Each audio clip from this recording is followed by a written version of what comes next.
அஸ்வினியில் பிறந்தவங்க வாழ்க்கை எப்படி அப்படிங்கிறத சொல்லுங்க மேம். அஸ்வினியோட குணம் அப்படின்னு இருக்கும் இல்லைங்களா, அதை முதல்ல சொல்லுங்க மேம். கண்டிப்பாக இந்த அஸ்வினி நட்சத்திர நண்பர்கள் பொதுவாகவே பார்த்திங்கன்னா அவங்களுடைய அம்மா மேலே ரொம்ப பாசமாக இருப்பாங்க. அம்மா தான் இவங்களுக்கு எல்லாமே இருக்கும். ரொம்ப பஞ்சுவாலிட்டியை மெயின்டைன் பண்ணக்கூடியவர்கள் இந்த அஸ்வினி நட்சத்திர நண்பர்கள். இந்த ராசியில் பார்த்திங்கன்னா சூரியன் உச்சம் பெறதுனால இந்த அஸ்வினி நட்சத்திர நண்பர்கள் ரொம்ப கேர்ஃபுல்லாக இருக்க வேண்டியது, கடன் வாங்கி வீடு கட்டக்கூடாது, கடன் வாங்கி சில விஷயங்களை சொத்துக்களை சேர்க்கக்கூடாது. அதிகப்படியாக இவர்களுக்கு இந்த சூரிய திசையில் ஒரு செட் அப்படியே சம்பாதிப்பாங்க, நிறைய சம்பாதிப்பாங்க, அளவுக்கு அதிகமான ஒரு சம்பாத்தியம் அப்படின்றது இருக்கும். இதில் இவங்களுக்கு ஓவர் கான்ஃபிடென்ஸ் அப்படின்றது கண்டிப்பாக வந்துடும். இவர்களுக்கு ஒரு வேலையிலையோ ஒரு தொழிலையோ தன்னுடைய வாழ்க்கையில் ஒரு நிரந்தர தன்மை பெறதுக்கு உண்டான ஒரு முக்கியமான காலகட்டமே பார்த்திங்கன்னா சூரிய திசை தான். இந்த சூரிய திசை எந்த மாதிரியாக இவங்களுக்கு ஆக்டிவேட் ஆகும் அப்படின்னு கேட்டிங்கன்னா,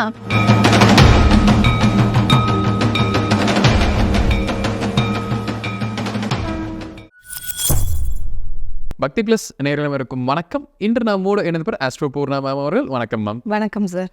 நட்சத்திர அடிப்படையில் ஒவ்வொருத்தருடைய வாழ்க்கை எப்படி இருக்கும் அப்படிங்கிறத இந்த பதிவில் விலாவரியாக நம்ம பார்க்கலாங்க. பொதுவாக ஒரு நட்சத்திரம் எடுக்கும்போது அஸ்வினி நம்ம எடுத்துக்கலாம்.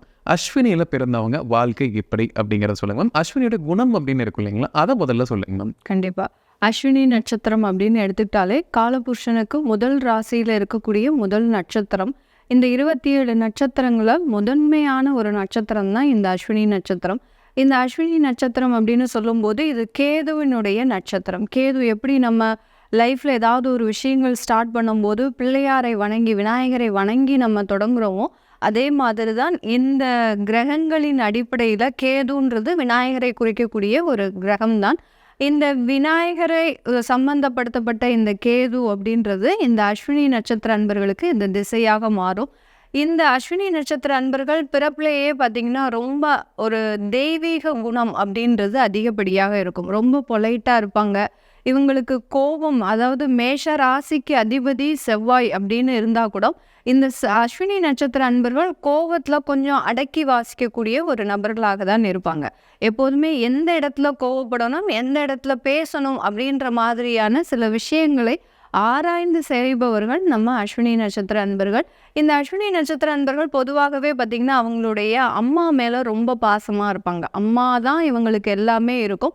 பட் அவங்களோட சேர்ந்து வாழ முடியாத ஒரு சூழ்நிலை அப்படின்றது இவர்களினுடைய லைஃப்பில் இன் ஃப்யூச்சரில் அப்படியே போயிட்டே இருக்கும். அதாவது ஃபஸ்ட்டு ஸ்டார்டிங்கில் இவங்க அம்மாவோட சேர்ந்து இருந்தாலும் ஆஃப்டர் 15 இயர்ஸுக்கு மேலே இவங்க அம்மாவை பிரிந்து தான் இருக்க வேண்டிய ஒரு சூழ்நிலை அப்படின்றது இருக்கும்.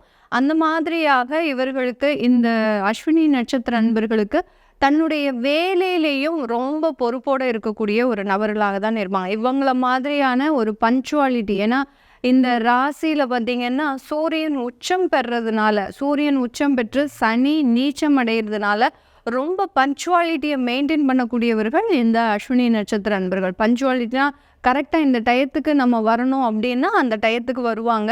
இந்த டயத்தில் வேலை முடிக்கணும் அப்படின்னா அந்த டயத்துக்கு முன்னதாகவே முடிக்கக்கூடிய ஒரு திறமை படைத்தவர்கள் தான். அதிகப்படியான ஒரு திறமை, அதிகப்படியான ஒரு ஹார்ட் ஒர்க்கு, அதே சமயத்தில் பேச்சு அதிகப்படியாக இல்லாமல் உழைப்பை மட்டும் நம்புபவர்கள் நம்ம அஸ்வினி நட்சத்திர அன்பர்கள். அஸ்வினில் பிறந்தவங்களுக்கு பொதுவாகவே இந்த ஒரு ப்ளஸ் இருக்கும், இந்த ஒரு மைனஸ் இருக்கும் நட்சத்திர ரீதியாக அப்படின்னா என்னங்க மேம் அது? அஸ்வினி நட்சத்திர அன்பர்களுக்கு ஒரு ப்ளஸ் அப்படின்னு பார்த்தீங்கன்னா பாசிட்டிவான விஷயங்கள் அவர்களுடைய உழைப்பு தான். எந்த இடத்துலையும் எந்த நேரத்துலையும் உழைக்கிறதுக்கு தயாராக இருக்கக்கூடியவர்கள் இந்த அஸ்வினி நட்சத்திர அன்பர்கள். அதே இது நெகட்டிவான விஷயம் அப்படின்னா ஒரு முன்கோபம் அப்படின்றது இருக்கும். அதாவது ஏன்னா ஸ்ட்ரெயிட் ஃபார்வர்டாக இருப்பாங்க இந்த அஸ்வினி நட்சத்திர அன்பர்கள். அந்த ஸ்ட்ரெயிட் ஃபார்வர்டாக இருக்கும்போது யாருடைய தவறையாவது எங்கே வேணாலும் சுட்டி காட்டக்கூடிய ஒரு தைரியம் அப்படின்றது இருக்கும்.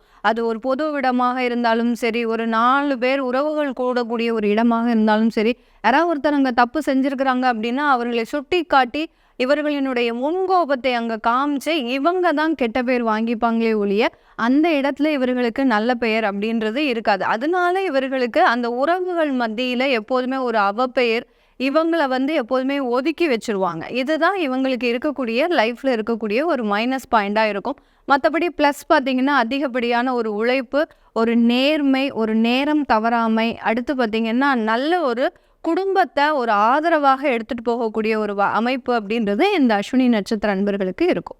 அஸ்வின் நட்சத்திரத்தில் பிறந்தவங்களுக்கு ஒரு எச்சரிக்கை ஒரு உறவுகளால் இருக்கலாம், இல்லை ஒரு நபர்களால், இல்லை இந்த மாதிரி குணம் இருந்தால் இந்த பழக்க வழக்கங்களாலையும் ஒரு பிரச்சனை வரும் அப்படின்னா எதுவாக இருக்குங்க?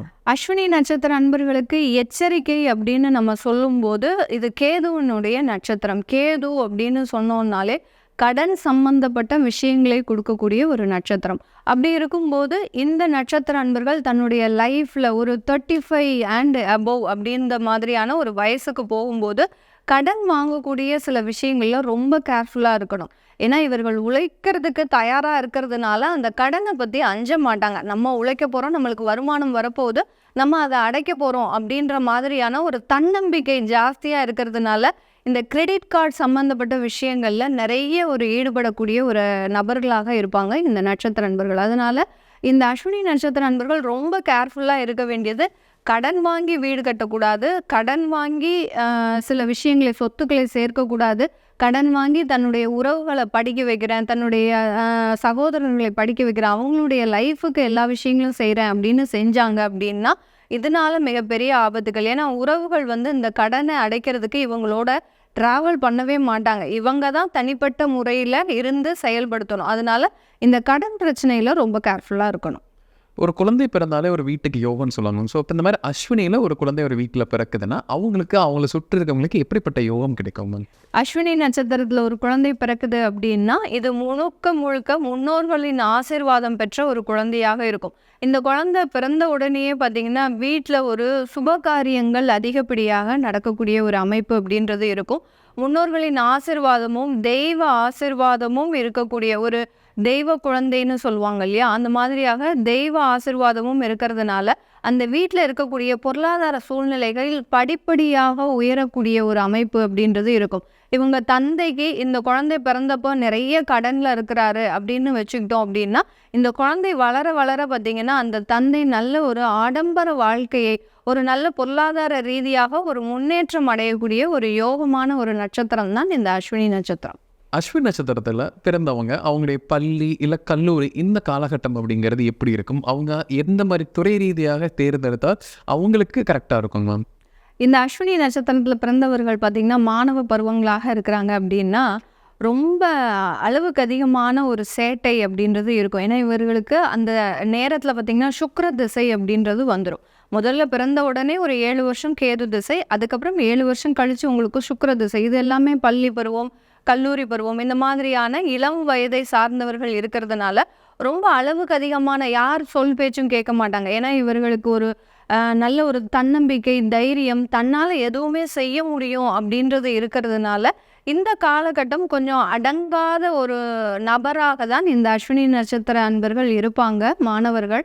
ஆனாலும் இந்த இடத்துல பார்த்திங்கன்னா இவங்களுக்கு சரியான கல்விக்கு உண்டான சில எஜுகேஷனுக்கு உண்டான அந்த ஒரு அட்வைஸ் அப்படின்றது அந்த குடும்ப உறவுகள் கொடுத்துக்கிட்டே இருக்கணும். அப்படி கொடுக்காத பட்சத்தில் இந்த சுக்கிர திசை இவர்களை தடமாறி போகிறதுக்கு உண்டான ஒரு அமைப்பை கொடுக்கும். ஒரு நல்ல ஒரு அட்வைஸ் இருக்குது பெற்றோர்கள் மூலமாக இவர்களுக்கு. இந்த சுக்கிர திசையில் டாக்டருக்கு படிக்கிறதுக்கு உண்டான ஒரு நல்ல ஒரு வாய்ப்புகள் இருக்குது. அடுத்து இன்ஜினியரிங் படிக்கிறதுக்கு உண்டான நிறைய வாய்ப்புகள் இருக்குது. பெண்களாக இருக்கிறாங்க அப்படின்னா அழகு சம்பந்தப்பட்ட சில துறையில் நல்ல ஒரு ஃபேமஸ் ஆகிறதுக்கு உண்டான ஒரு அமைப்புகள் கூட இருக்குது. அதனால இந்த நேரத்தில் இந்த சுக்கிர திசை இருக்கக்கூடிய காலகட்டத்தில் இந்த 20 வயசு 27 வயசு வரைக்கும் பார்த்திங்கன்னா இவர்களுக்கு அந்த பள்ளி பருவத்திற்குண்டான சிறந்த ஒரு அறிவுரை, ஒரு கைடன்ஸ் அப்படின்றது இருந்துருச்சு அப்படின்னா நிறைய வளர்ச்சி அடையக்கூடிய ஒரு அன்பர்களாக இருப்பாங்க. அது இல்லாத பட்சத்தில் இந்த அஸ்வினி நட்சத்திர அன்பர்கள் தன்னுடைய வாழ்க்கையில் தடமாறி இந்த 27 வருஷம் முடிஞ்சதுக்கப்புறம் என்ன ஃபீல் பண்ணுவாங்க அப்படின்னா, நான் படிக்காமல் போயிட்டேன், எனக்கு நல்லது நடக்காமல் போச்சு, எனக்கு சரியாக கைடன்ஸ் கொடுக்கறதுக்கு ஆள் இல்லை, நான் படிச்சிருந்தேன்னா நல்லா இருந்திருப்பேன், இப்படின்ற மாதிரியான சில விஷயங்களை நோக்கி அவங்க வருத்தப்படுறதுக்கு உண்டான ஒரு அமைப்பு அப்படின்றது கண்டிப்பாக இருக்கும். அஸ்வினத்தில் பிறந்தவங்களுக்கு ஒரு வேலை, தொழில் இந்த மாதிரி விஷயங்கள் எந்த வயதில் அவங்களுக்கு அமையும்? எந்த துறை சார்ந்து இதையெல்லாம் தேர்ந்தெடுக்கிற பட்சத்தில் அவங்களுக்கு லைஃப் எப்போவுமே சக்ஸஸ்ஃபுல்லாக இருக்கும் மேம்? அஸ்வினி நட்சத்திர அன்பர்களுக்கு இவர்களுக்கு ஒரு வேலையிலையோ ஒரு தொழிலையோ தன்னுடைய வாழ்க்கையில் ஒரு நிரந்தர தன்மை பெறதுக்கு உண்டான ஒரு முக்கியமான காலகட்டமே பார்த்திங்கன்னா சூரிய திசை தான். இந்த சூரிய திசை எந்த மாதிரியாக இவங்களுக்கு ஆக்டிவேட் ஆகும் அப்படின்னு கேட்டிங்கன்னா, இந்த சூரியன் இந்த ராசியில், அதாவது அஸ்வினி நட்சத்திரம் இருக்கக்கூடிய அந்த மேஷ ராசியில் சூரியன் உச்சம் பெறதுனால இந்த சூரிய திசையில் அரசாங்க உத்தியோகம் பெறதுக்கு உண்டான முழு அமைப்பும் இருக்குது. இந்த ராசிக்கு 5ஆம் வீட்டுக்குரிய உரியவரே அந்த சூரியன் தான், சிம்ம ராசிக்கு உண்டான அதிபதி. அதனால அந்த அரசாங்க உத்தியோகத்தில் இருந்து சிறந்து விளங்கக்கூடிய ஒரு அமைப்பு, ஒரு ஐஏஎஸ் ஆகிறதுக்கு, ஒரு ஐபிஎஸ் ஆகிறதுக்கு, அடுத்து பார்த்திங்கன்னா ஒரு மருத்துவத்துறையில் நல்ல ஒரு அரசாங்கத்தில் நல்ல ஒரு அமைப்பை பெறுவதற்குண்டான முழு வாய்ப்புகளும் இந்த சூரிய திசையில் இருக்குது.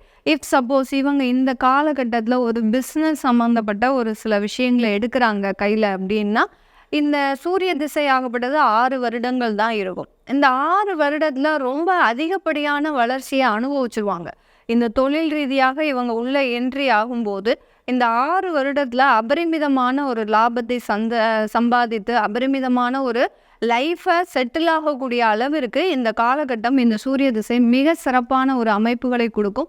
இந்த இடத்துல தான் பார்த்திங்கன்னா இவங்களுக்கு திருமணம் சார்ந்த சில உறவுகளும் வரும். இந்த இடத்துல இவங்க மேரேஜ் பண்ணிக்கிட்டாங்க அப்படின்னா இவங்களுக்கு நல்ல ஒரு மாற்றங்கள் ஏற்படக்கூடிய ஒரு அமைப்பாக தான் இந்த அஸ்வினி நட்சத்திர நண்பர்களுக்கு இருக்கும்.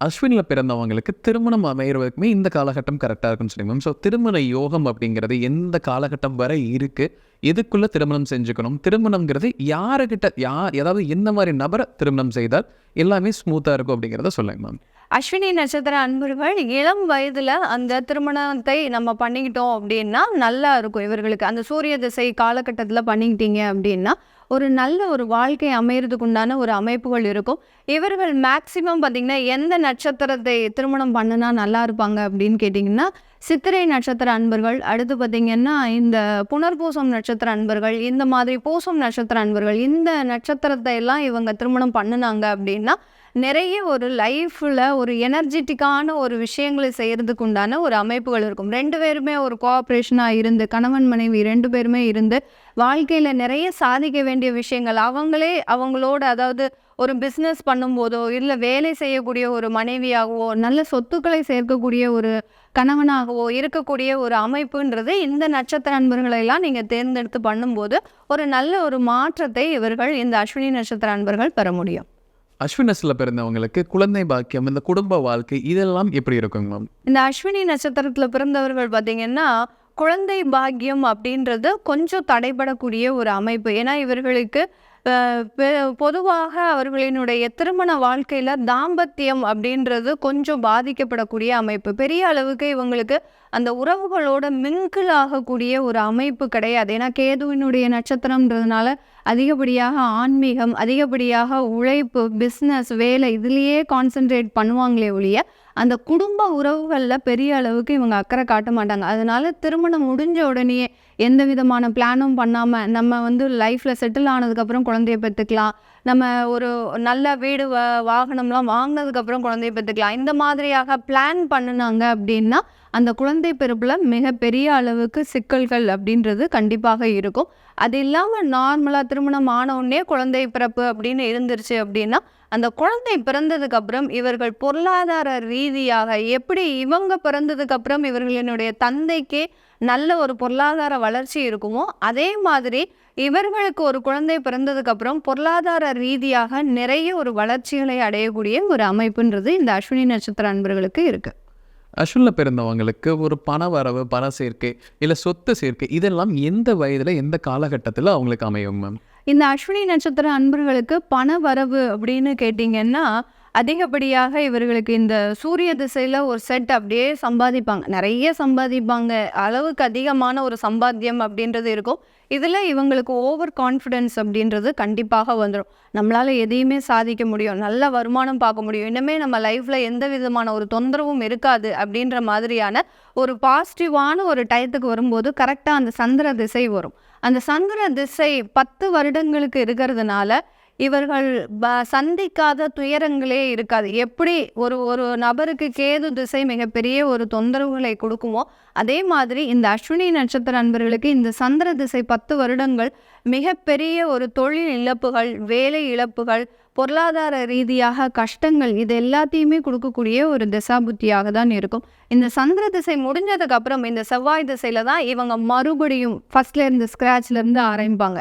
எப்படி நான் சூரிய திசையில் ஒரு வளர்ச்சியை அடைந்தாங்களோ அதே மாதிரி அந்த செவ்வாய் திசையில் மீண்டும் ஒரு சம்பாதிக்கக்கூடிய ஒரு அமைப்பு, நல்ல ஒரு பொருளாதார வளர்ச்சி எல்லாமே வந்து ராகு திசையில இவர்கள் நல்ல ஒரு செட்டில் ஆகக்கூடிய ஒரு நேரம். வீடு, வாகனம், அடுத்து குழந்தைகள் மத்தியில நல்ல ஒரு பொருளாதார வளர்ச்சி, குழந்தைகளை நல்ல ஒரு இடத்துல படிக்க வைக்கிறது, ஒரு நல்ல ஹைஃபையா இருக்கிறது, சமுதாயத்துல ஒரு ஸ்டேட்டஸோட இருக்கிறது. இந்த அஸ்வினி நட்சத்திர அன்பர்கள் எப்போதுமே பார்த்தீங்கன்னா ஒரு முதன்மை நபர்களாக இருக்கணும்பாங்க. ஒரு கம்யூனிட்டியா இருக்கிறாங்க அப்படின்னா அந்த கம்யூனிட்டிலேயே இவங்க தான் அதுல முதன்மை சார்ந்த ஒரு நபர்களாக இருக்கணும் விரும்புவாங்க. அதிகாரம் மிக்க ஒரு நபர்களாக இருக்கணும் விரும்புவாங்க. அது எல்லாமே இவர்களுக்கு அந்த ராகு திசையில தான் முழுமை அடையக்கூடிய ஒரு நேரமாக இருக்கும். அஸ்வினில் பிறந்தவங்களுக்கு ஒரு நிம்மதியான காலகட்டம் அப்படிங்கிறது லைஃப்லாம் ஓடிக்கிட்டே இருக்கும். நமக்கு ஒரு இறுதியான ஒரு நிம்மதி வேணும், நம்ம செட்டில்மெண்ட் லைஃப்பில் அப்படிங்கிறது எந்த காலகட்டத்தில் கிடைக்கும்? அஸ்வினி நட்சத்திர அன்பர்களுக்கு ஒரு நிம்மதியான காலகட்டம் அப்படின்றது பார்த்தீங்கன்னா இவர்களுக்கு ராகு திசையில தான் முழுமையான ஒரு நிம்மதி அமைப்பை கொடுக்கும். ஏன்னா பொருளாதார ரீதியாக மிகப்பெரிய ஒரு பிரம்மாண்டமான வளர்ச்சியை நிறைய பேர் அஸ்வினி நட்சத்திர அன்பர்கள் இந்த மீடியா சம்மந்தப்பட்ட துறையிலலாம் இருக்கிறாங்க அப்படின்னா நேம் ஃபேமு ஒரு ஒரு மீடியாவில் நல்ல பிரபலமாகுவதற்கு உண்டான ஒரு தருணம்லாம் பார்த்திங்கன்னா இந்த ராகு திசை தான். அதனால இந்த நிம்மதியான ஒரு லைஃப்பை அடையக்கூடிய ஒரு டைம் அப்படின்னு பார்த்திங்கன்னா இந்த ராகு திசை முழுமையான ஒரு நிம்மதியான ஒரு வாழ்க்கையை கொடுக்கும். இந்த இடத்துல இவங்க மிகப்பெரிய அளவில் கவனிக்க வேண்டிய ஒரு விஷயம் அப்படின்னு கேட்டிங்கன்னா உறவுகள் சார்ந்த விஷயத்துல ரொம்ப கவனமாக இருக்கணும். அந்த உறவுகள்னால சில தொந்தரவுகள் இந்த இடத்துல வரும். அதனால அதுல மாத்திரம் ரொம்ப கேர்ஃபுல்லா இருந்துட்டாங்க அப்படின்ற பட்சத்துல அந்த ராகு திசை இவர்களுக்கு ஒரு நிம்மதியான ஒரு வாழ்க்கையை கொடுத்துரும். அஸ்வினஸ்ல பிறந்தவங்க லைஃப்ல எப்பவுமே சக்சஸ்ஃபுல்லா இருப்பதற்கு தொடர்ந்து ஒரு கோயிலுக்கு போயிட்டு வரணும் அப்படின்னா அது எதுவா இருக்கும்? அஸ்வினி நட்சத்திர அன்பர்கள் முதன்மையான ஒரு நட்சத்திர அன்பர்கள் கேதுவினுடைய ஆதிக்கம், சர்ப்ப கிரகம் அப்படின்னு சொல்லக்கூடிய அந்த கேதுவினுடைய ஆதிக்கம் இருக்கிறதுனால பார்த்தீங்கன்னா இவர்களை புரிஞ்சிக்கவே முடியாது. அப்படி இருக்கும்போது இவர்கள் செய்ய வேண்டிய வாழ்வியல் பரிகாரம் அப்படின்னு நம்ம ஒன்று சொன்னோம் அப்படின்னு கேட்டிங்கன்னா வாழ்வியல் பரிகாரமாக இவர்கள் எப்போதுமே தினசரி ஒரு ஒரு கடமையாகவே வச்சுக்கணும். தன்னுடைய வீட்டில் விளக்கு ஏற்றுறது, தன்னுடைய வீட்டில் தெய்வ பிரார்த்தனைகளை பண்ணுறது, வருஷத்துக்கு ஒரு வாட்டி வீட்டில் வந்து பார்த்திங்கன்னா ஒரு நவக்கிரக ஹோமம், இதெல்லாத்தையுமே வாழ்வியல் பரிகாரமாக வச்சுக்கணும். அதே மாதிரி கோயிலுக்கு எந்த கோயிலுக்கு போனால் இவர்களுக்கு அதிகப்படியாக நன்மைகள் நடக்கும் அப்படின்னு கேட்டிங்கன்னா ஆஞ்சநேயர் வழிபாடு பண்ணலாம். நீங்கள் ஆஞ்சநேயர் வழிபாடுனா நாமக்கலுக்கு தான் போகணுன்ற அவசியம் இல்லை. வீட்டிலேயே தாராளமாக ஆஞ்சநேயர் படத்தை வச்சு ஒவ்வொரு சனிக்கிழமையும் வழிபட்டாலே போதும். நிறைய ஒரு மேன்மைகள் நடக்கக்கூடிய ஒரு அமைப்பு. ஆஞ்சநேயர் வழிபாடு, அதுபோக விநாயகர் வழிபாடு, இந்த 2 வழிபாடையும் இவர்கள் ஒரு பிரசித்தி பெற்ற கோயிலுக்கும் சென்று வழிபாடு பண்ணலாம், அல்லது தன்னுடைய வீட்லேயும் பண்ணலாம். கோயிலுக்கு போகும்போது 5 தீபம் ஏற்றி வழிபாடு பண்ணணும். 5 தீபம் ஏற்றும் போது நிறைய ஒரு கர்மாக்களோடு இவங்க பிறந்திருப்பாங்க. நான் முதல்லயே சொன்ன மாதிரி அந்த முன்னோர்களின் ஆசீர்வாதம் அப்படின்னு இருக்கும். அதே மாதிரி முன்னோர்களினுடைய ஏக்கங்களும் இருக்கும். அவங்க ஏதாவது ஒரு ஒரு விஷயத்துல பாதிக்கப்பட்டு இறந்துருந்தாங்க அப்படின்னா அதே தாக்கத்தோடு இவங்களும் பிறந்திருப்பாங்க. அதனால அந்த கர்மாவை குறைக்கிறதுக்கு அந்த தீப வழிபாடுன்றது இவர்களுக்கு ஒரு முக்கியமான ஒரு விஷயம். அஸ்வினில் பிறந்தனுடைய வாழ்க்கை எப்படிங்கிறத நம்ம விலாவரியாக பார்த்தோம்னா கண்டிப்பாக நம்ம நேயர்களுக்கு ஒரு பயனில் கருத்துக்கலாம் இருக்கும். மீண்டும் ஒரு பதில் சந்திக்கலாம். ரொம்ப நன்றிங்க. நன்றி சார். வணக்கம் சார்.